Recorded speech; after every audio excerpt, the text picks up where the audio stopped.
words reading my lips. What's up, everybody? Welcome to Neighborly Discourse. I am Billy, no Steve today. I'm not sure where he is. Who knows? He's a busy guy. How you guys doing?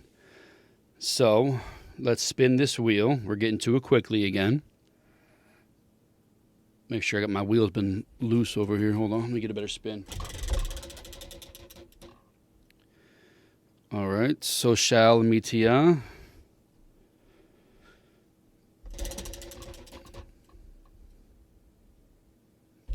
Got stuck there in the middle.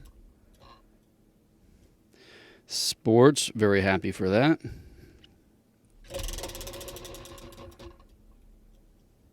Religion, I got something for that one. I got something for religion. It actually ties into social media. I had something. Did I print it out? I got papers there. We've been printing stuff out to bring up as far as topics so I don't forget anything. It's got to be here somewhere. Either way, I'll find it. So, quickly, let's get our first. We're going to do a little 5 minutes here. My phone. I got so much crap in front of me. So, Briella's home today. Amy's home today. I'm working. I took off the last 2 days. She took off today. And she likes to do stuff when everybody's home, which is cool. So I come out of the office garage area and say, hey, listen, I'm going to take lunch around noon. And, we can go to lunch or something. She's, oh, that's good. So I politely say, this is episode 137, by the way. Thank you guys for listening and for watching. So I politely say, listen, just a heads up. I have an hour. 12 to 1, 1:30 to 12, whatever, 11:30 to 12, whatever it is. I'm not going to have any say in where we go.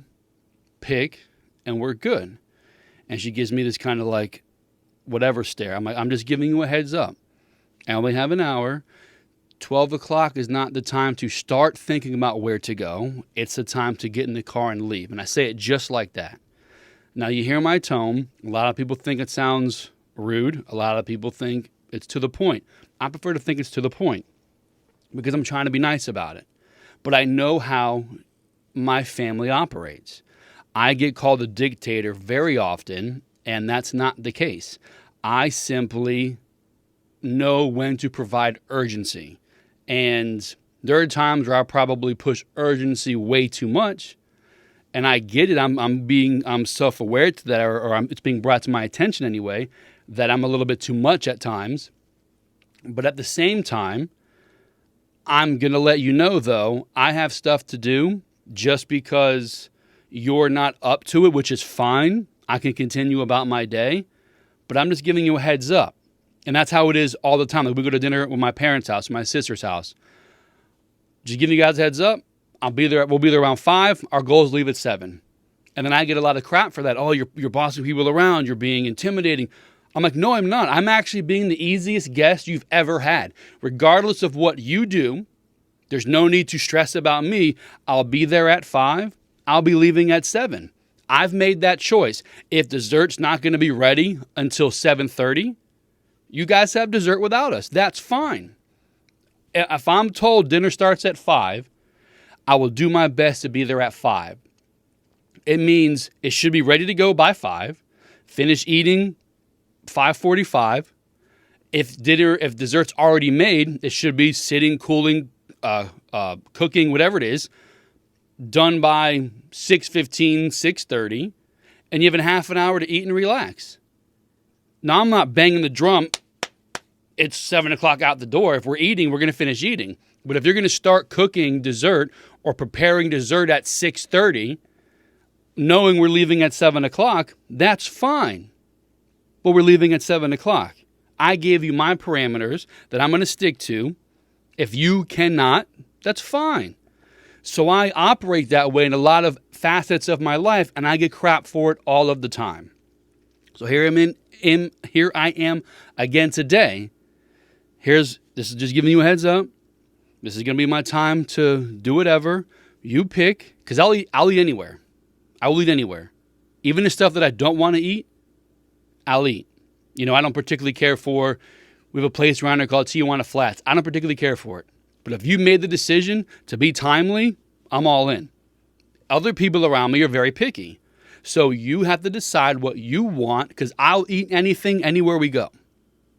And I think that's being nice. And I'm constantly told that I'm a jerk. So, like I said, just give me a little morning venting on how things are going. But that's what it is. So we're going to cut that short. What time is that? 5:40. And we are jumping into sports. So, again, I'm going to do social media and religion together at the end. And we're going to do sports right now. So, playoff season. Here we are. The football season is over. Buffalo, my team. We're going to do about 12. We'll do our regular 15 minutes here. So, my team, the Buffalo Bills, Bills Mafia. Damar Hamlin looking good. Now, start of the game yesterday, right? Everybody pray for Damar, love for Damar. We're all here for Damar, all this stuff. Kickoff, boom, 96 yards for a touchdown. Bro, come on. If you didn't get the tingles, you didn't get the feels when that happened, you're dead inside. It was so cool. It's why sports is so important, man. It brings people together, things that we've been talking about on this show for over a year now, is the importance of sports. It's a uniter, okay? It brings people together. It's probably, in my opinion, one of the last unifying things there are in the world. Religion is a divider. Politics is a divider. Entertainment, that could bring people together. Things like that. Things that get people off the nonsense, I would say, is a uniter. Though they can sow division into it, which is why I talked about it on the podcast I did on Friday. They're already trying to take over movies and TV. It's hard to watch nowadays. There's a political agenda in everything you watch, especially scripted shows, streaming 100%. But they're trying to get to sports. They've invaded the NBA. I don't watch the NBA anymore. Steve does, which is weird because I used to give him crap about it. He didn't like the social messaging of NFL, so we stopped watching NFL, where the NBA is 10 times more. And they still do it now. The NFL has their end racism, choose love, all that crap on the field, and they talk about it briefly, but it's not everywhere you look. The NBA still is. So if you don't like football, just don't like football. If you're a Dolphin fan, which he is, and they're boring to watch, I get it. But don't say it's social justice when one is light years worse than the other, in my opinion anyway. He'll be back here one day to defend that, which is fine, but I'm not wrong. With that being said, football. The feelings are over. The sadness is over. The shock is over of Damar Hamlin. Buffalo got screwed, in my opinion, by the NFL. I'm looking at player safety, so okay, cool. I'm glad they canceled the game. Then we're going to try to force in an extra game in a week's time.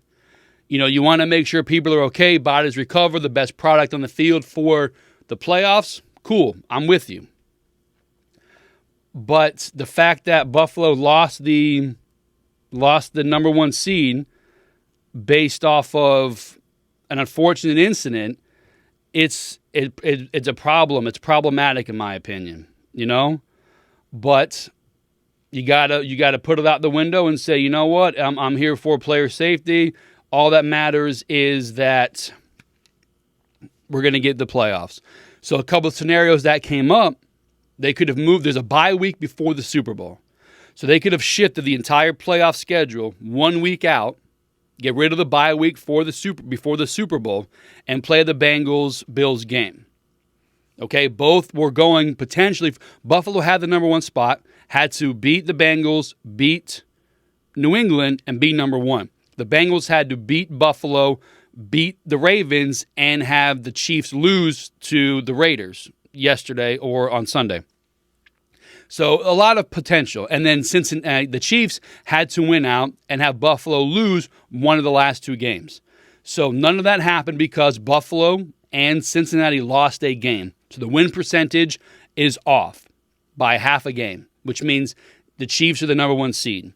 So that being said, that's cool. I would like for Buffalo to get in that week off, get it together, let the body heal for a minute. Although I'm also a proponent. I've watched Peyton Manning's teams with horrible coach Tony Dungy rest their guys the last 2 games of the season because they've gotten their division wrapped up so early because Peyton Manning is amazing. Play half a game, get the first round bye, and lose in the divisional round. I do believe you got to stay hungry, so to speak. But that being said, I wish they had that extra game. Not only the extra game, the extra week off, but the play in Buffalo all the way through is a big deal. Now, if Buffalo and the Chiefs both make it to the AFC Championship game, it'll be at a neutral site. If that's the best you can do, it makes sense. You didn't want to screw the Bills and gift a home field to the Chiefs. So they will both play at home as long as they are winning. And then if they get to the AFC Championship game, they'll play at a neutral site. So if that's as fair as you can be, I'm for it. So the first round, the Chiefs, they're out. They don't got to worry about anything anymore. I'm trying to pull up the playoff picture, which they have here in front of me, but it's not, I don't know. I don't know why the internet is it's easy to use sometimes, but sometimes it's such a pain in the ass. Like, just show me the playoff picture. Instead, they show me what the games were like yesterday, which is weird because the Chiefs played nobody round 1. Buffalo played the Patriots yesterday. We'll play the Dolphins the following week. So that's incorrect. The Dolphins go to Buffalo. I'm trying to find them, man. Why can't you just show me the NFL playoff picture? Like, I have it on here, the NFL playoff picture. It's frustrating, man. Just show me the tiebreakers, the seeding. They're showing me all the games from yesterday. Like, it is. I'm trying to use the computer. I'm trying to be official, check me out on my computer.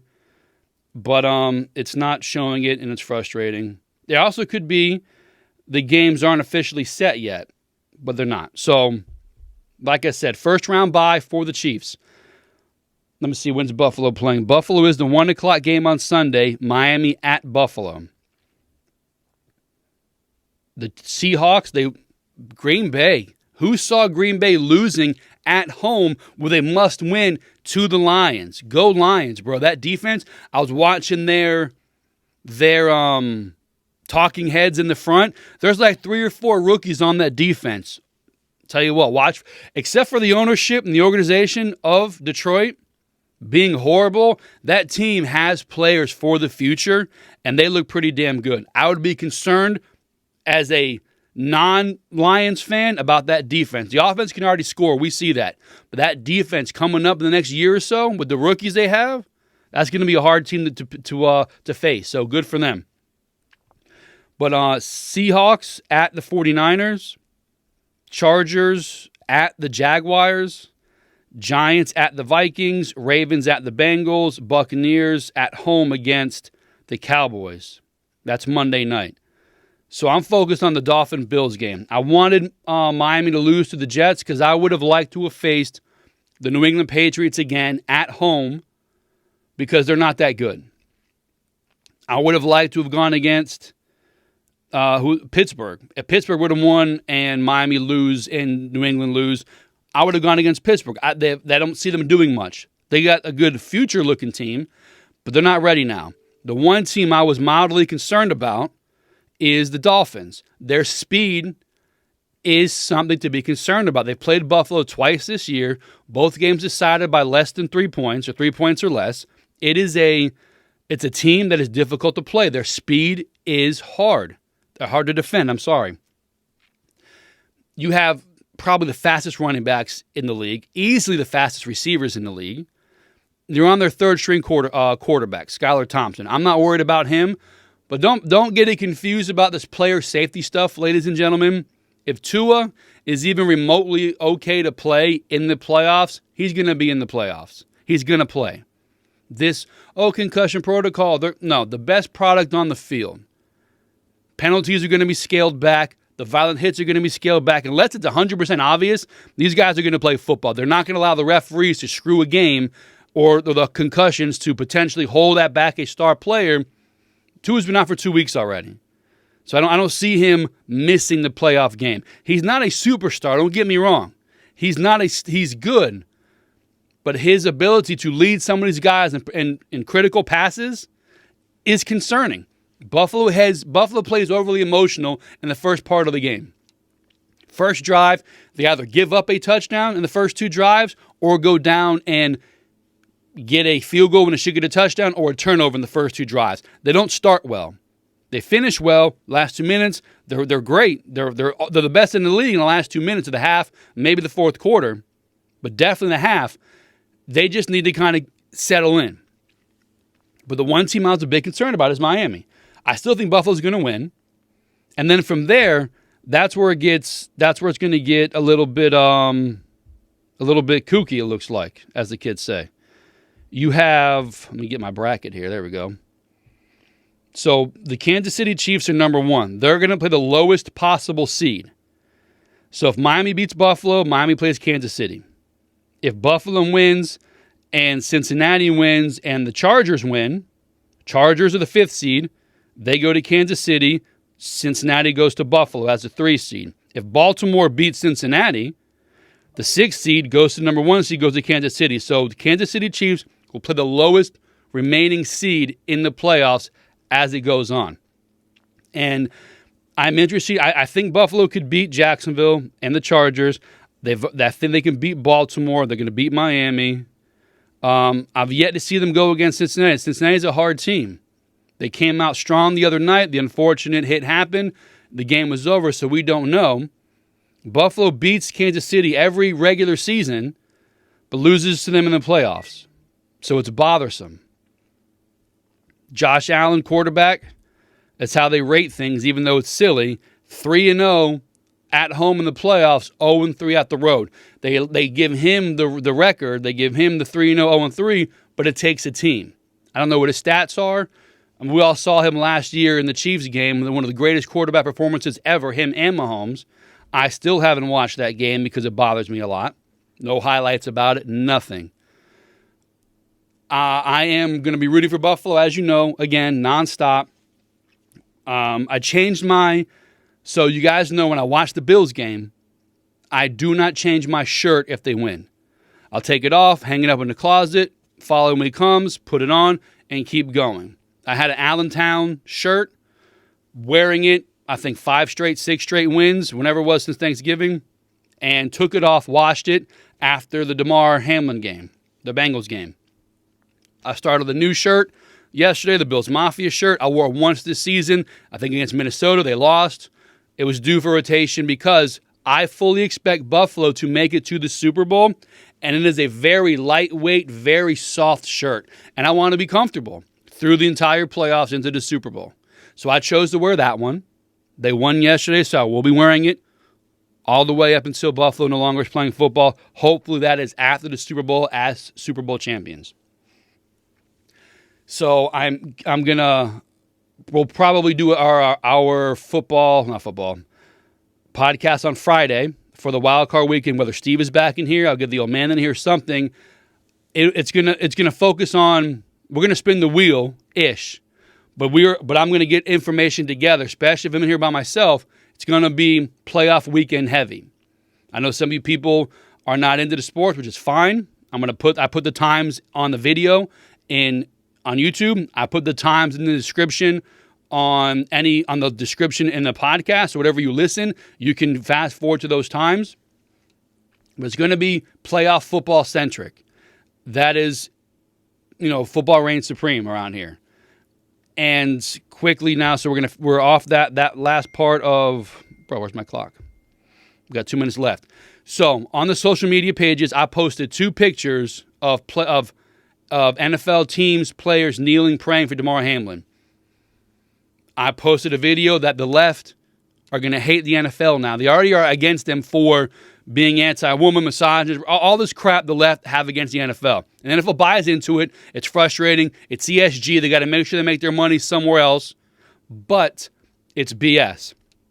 So all this unity, the left, the liberals are going to hate it. They don't like unity. They don't like people praying to God. They don't believe in God. They believe in themselves and giving people the power through the government. And you're going to, in my opinion, my conspiracy, the left, conspiracy's over there, they're going to come hard at the NFL through the rest of the season, through the off season. People are saying, Damar Hamlin himself came out. This has nothing to do with politics or your walk of life or whatever it is. It's people to come together for prayer. I have my thoughts on prayer and religion and all that stuff, but regardless of what you think about that, you cannot deny the unifying factor of what happened in the NFL with Damar Hamlin. Multiple outlets, multiple people. Get your politics out of here. Get your this out of here, your that out of here. This is human beings, human life.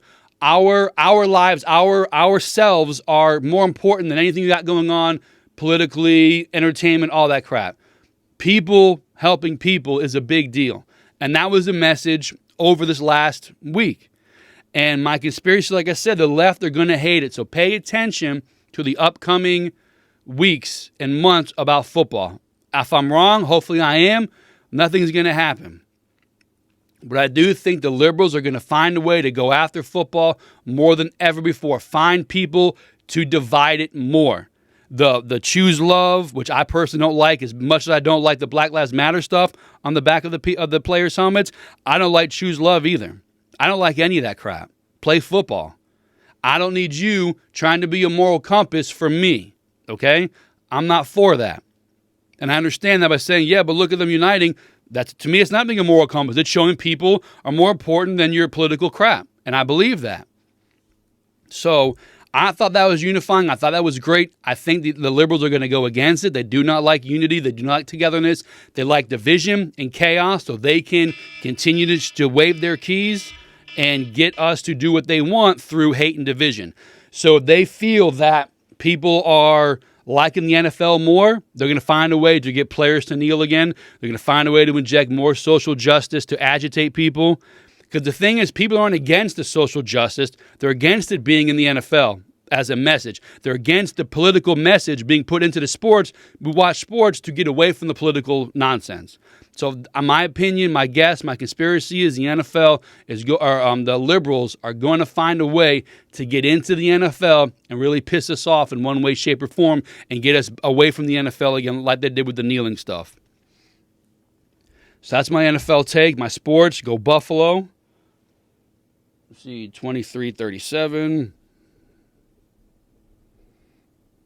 All right, now we're going to jump into politics. Not politics, that's last week. Social media and religion. All right, so I told you guys last couple weeks that we got a little bit of shirts going out on the site called TeePublic. The best way to get to it is through our link tree on our social media platforms. Facebook, whatever, the Instagram, Truth Social, Getter, all of them. The videos now have them, the most recent videos now have them on YouTube. Click on the link tree link. All of our socials are there, and then the TeePublic website is there. We have this shirt, you can see I've worn it many, many times, Savage AF. We made that. It was on on Amazon merch for a long time. But we recently started adding Neighborly Discourse shirts to the TeePublic site. We're trying to promote our show. So there's a shirt on there that's God Bless America. It's got old, there's like a yellowish to it. I actually should have worn it today, but I didn't know we would be talking about this topic. I printed these out a while back because I wanted to bring it up when we eventually got to social media and or religion. But again, the show's not scripted. Even by myself, I spin the wheel. There's a God Bless America shirt. I put it on Facebook, and I did an ad to send it out there. So something that bothered me about this is it got over 1,000 likes, 51 comments, 53 shares, but nobody bought anything. Which, okay, I'd want people to buy stuff. Don't get me wrong. I'm trying to recoup some money for the studio we do. I've told you before, something I'm looking into is quarterly, the profits we make from selling the shirts, mugs, everything on the site quarterly, because we're not booming here. Some of that to 10 to 15% of that quarterly money to some sort of veterans charity. That's my goal. Again, I'm looking into that stuff, researching, and we'll see how that goes, but that's the goal. That being said, I'm pushing the shirts. It's on there now. God bless America. The background is black, but the shirt itself is whatever color you want. White, green, blue, whatever. Mugs, phone cases, all that stuff.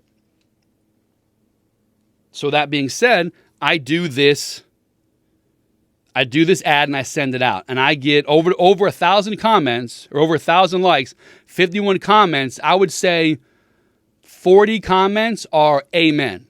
From people just putting hearts, amen, God bless America, all that stuff. And I get a few anti-religious comments. You know, God is a scam. Secular is the only thing that people can agree on. Secularism is the only fertile ground in which we can find common ground. So the guy's like, yeah, religion discriminates. And I 100% believe that. It does. There's no denying it. And I've said before, if you're going to discriminate against someone, depending on how you do it, not with, violence, but if you're discriminating against your higher power and just ignoring somebody because of their beliefs, I don't think there's anything wrong with that. Personally, it wouldn't bother me if you are going to put your personal belief and faith over an actual interaction. I don't want to hang out with you anyway. That's how I look at it. As long as you're not rude or disrespectful to me, I will not be to you, and you can go about your day. So I guess that's what this person was talking about. But I would say if you're going to discriminate, if you have to anyway, it would be for that, because no harm. You think differently about praising God or things of that nature. Again, don't be violent. Do what you want to do. But out of this social media thing are these 10 comments that I got from somebody. I had to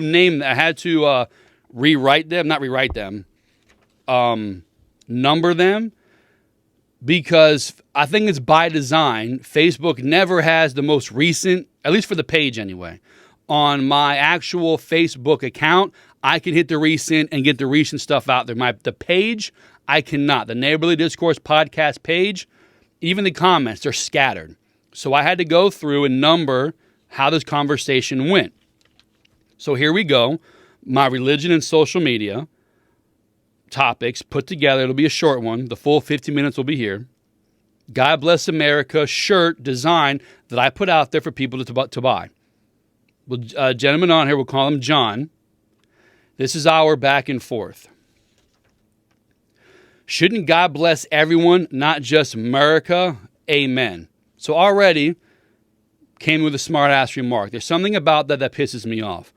It doesn't offend me or bother me, but it annoys me because I'm not here to piss anybody off. I'm not here to talk crap to you. I will fire back 100%, but I'm going to not in the beginning. So that's my disclaimer. And it's a very cordial conversation. So this guy, John, again, shouldn't God bless everyone, not just America? Amen. And my reply is, John, my reply, possibly, but I don't want to be greedy, so I'm just asking for America at the moment. His response, what you are doing is actually greedy by asking for blessings just for you and your country instead of sharing. My response, I don't know. Asking God to bless 350 million people is kind of generous. The greedy part is trying to get people to buy the shirt. LOL, right? I thought that was funny. His response, I don't know, but asking the creator of the universe to bless your country only seems like a selfish thing, knowing people are suffering in other countries more than in America. So here's where he piqued my interest. My reply, should he bless everyone or only those that believe in the Christian way of life? His response, well, God being a he or she means God is not all things, but I was taught in church we are all God's children, but then as an adult, I read the Bible and found out God is awful and plays favorites. But if God created all, then he should love all, in my opinion.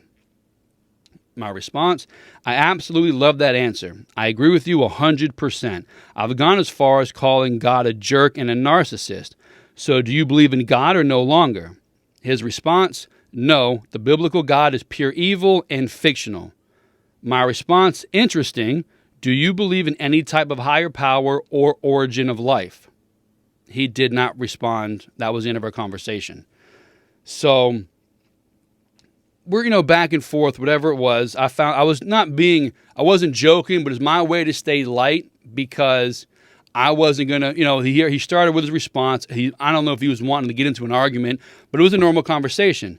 But seriously, if he's asking me to God bless the entire world, I'm asking for 350 million people in America, okay? Let's not get crazy, but I was being a smartass. It seems selfish to ask from the bless the entire world of 7 billion people. 350 million seems okay. And the greedy part is, as I stated, I'm trying to sell people t-shirts. I'm not trying, if you want to bless America, go for it. I live in America. Most of you know my religious thoughts, but I'm just asking you to buy a shirt for someone's interest. If their interest is God bless America, I'm providing a service for that thought. So that's what I'm trying to do. But I told you, he piqued my interest with his, I don't know, but asking the creator of the universe to bless your country only seems like a selfish thing, knowing people are suffering in other countries more than in America. And as I stated, that piqued my interest because Steve believes that if you don't, and again, hopefully he'll be here and he'll listen to this and respond, but I'm pretty sure I know his answers, you're wrong unless you are Christian. We've talked about it with Buddhism. We talked about it with other religions. If you're not Christian, your religion is incorrect and you're going to go to hell because Christianity is what is right. There is a heaven and there is a hell. And if you don't follow the Christian way of life, you get the Christian punishment, which is burning in hell for all eternity because you do not follow the Christian way of life. You don't follow God. So his answer is, if we're all God's children, why isn't everybody, taken care of? And I agree with that. But as I said in the video I did, is God a jerk? Steve and I talked about it. Steve's thoughts, which is the analogy we bring up all the time. The pot maker making the pot. The guy making something, and that item, that pot is saying, put my hand on the left. Put my hand on the left. And we're like, I'm the creator, bro. Like, I'm putting the handle on the right. You don't know how you're going to do things. And Steve believes that. He believes that us telling God what to do or how to react we're crazy. And if you don't follow his way, you're done. I think that's insane. I think if there's a God and he's up there, she's up there, or the entity is up there, I'm going to say that when it all said and done, if we get to the pearly gates, he's going to say, listen, man, should have listened to me. I'm not a bad dude. I knew what was going on. All right, now get in here. I don't think he's going to burn us in hell because we wanted our pot on the left than the right. You know what I mean? And people who believe that, believe it, whatever you want. I saw something today. I posted it on the Reels on Instagram about God-fearing people. And I've talked to Steve about this. And I went to CCD and all this stuff when I was a kid, long enough to be afraid, but not long enough to know what to be afraid of. And Steve has always said, I'll tell you what to be afraid of. And that right there to me, you lost me. I have no time for what you have to say. So I'm supposed to be afraid of God and live my life in fear of God. I don't think if there's a God, I don't think he's an asshole. I don't think he's going to judge me that I don't believe in him or I want to do something differently than what his plan was. And Steve doesn't take offense to it, but for the sake of the conversation, he takes offense to the fact that we're trying to go against God. Like the movie The Adjustment Bureau. Two people supposed to be in love. Their paths are supposed to be designed. And then something happens and their paths are switched. They're no longer to be together, but they fight and they fight and they fight to be together. And Steve's like, this is crazy. God would never do that. One, it's a movie. Two, why wouldn't God pay attention to the people that feel they need to be together when they're trying their best to be together? And Steve's response is, so you're saying God can't keep these people apart. That doesn't make sense to him, which is fine. He believes that. But why is God going to be mad at these two people? My guess is if he created the entire universe that's ever expanding, my guess is he has something else to worry about. you know? But that being said, if I'm supposed to fear God, that's not the God that I choose to believe in. That's not the God that I want to know, where do it my way or you're going to hell forever. That's the dumbest thing I've ever heard. It makes no sense to me. If it makes sense to you, that's fine. If it makes sense to you, good. You can try to convey it to me. One day Steve tries often, and I've told Steve before, the more him and I talk religion, the less I believe. The more we talk about it, the less I believe in it. To this guy's point, if we're all God's children, why is he only selecting a few to make it work? And I know the Jehovah's have that, the people who walk around, the lighthouse or the light tower, whatever it is. I know Jews have their things, the Jewish faith. Everybody has their own thing, which is fine. Each person thinks they're right. You know, and I've getting taught to Steve about this. Yeah, but they're wrong. But they think he's wrong. And then that person thinks they're both wrong. Just believe what you got to believe and see what happens. My guess is we won't know what happens. We're going to be dead one day, you know? And we've talked about it where like the Bible is written, like Steve and these religious people believe that it's written from God. Like God wrote this book or spoke to someone to write this book or whatever it is. And like that, it's the word of God. And I'm of the belief that it's been passed over time from kings and rulers and pharaohs and all this stuff, that they needed something to keep people in line. And the term God-fearing kind of makes me solidify my thought that it is man-made. These are people, elitists, like we see today. My guess is they've been throughout history. They choose what to say, how to word it, how to deliver it, so the masses that are reading it have to go a certain way. I don't see why the Bible is any different than the censorship that's going on today. I do believe that an elitist, king, ruler, whatever, thousands and thousands and thousands of years ago was like, listen, man, we got to get these people in line. I don't want to lose my power by a revolt. What can we do? Let's get this book together. Let's say, you know, Steve likes to quote, you know, homosexuality and sexual sin. Again, I don't often read this stuff. I watch a lot of Ancient Aliens and a lot of history of the pyramids and all this kind of stuff. The Greeks, the Romans, way back when, if you laid with a man and a woman, if you were able to transcend the sexes, you were like better than everybody else because you were able to be with everybody else. So why wouldn't a ruler, a king who is attracted to only women, having a bunch of children for heirs and heirs and heirs, think, well, people think that this guy is better than me because he lays with all the women and all of the men. He's omnisexual. Oh, sexual sin, being with men is bad. Let's stop that. That makes total sense to me. Somebody fear of losing their power because it's known that laying with multiple sexes is a sign of not a higher power, a sign of enlightenment versus the king who only likes women. He's going to be nervous and say, no, don't do that. Men and women only. No men, no men, no women, no women, to solidify his power. That makes sense to me. Having these people write certain things to keep their people in line makes sense. It's what the Bible is, to keep Christians in line. The Torah, to keep Jews in line. Whatever it is, whatever your book is written to keep those people in line. Why? And I hope you can see the jump that I'm making, the correlation that I'm making. Why couldn't it be man-made to make people fall in line? If you can understand that side, I can understand your side. I can see why you would believe that, and I'm not going to fault you for it. But if you can't see my side, then I've got no time for you. You are not an intelligent person if you cannot see the correlation between the two.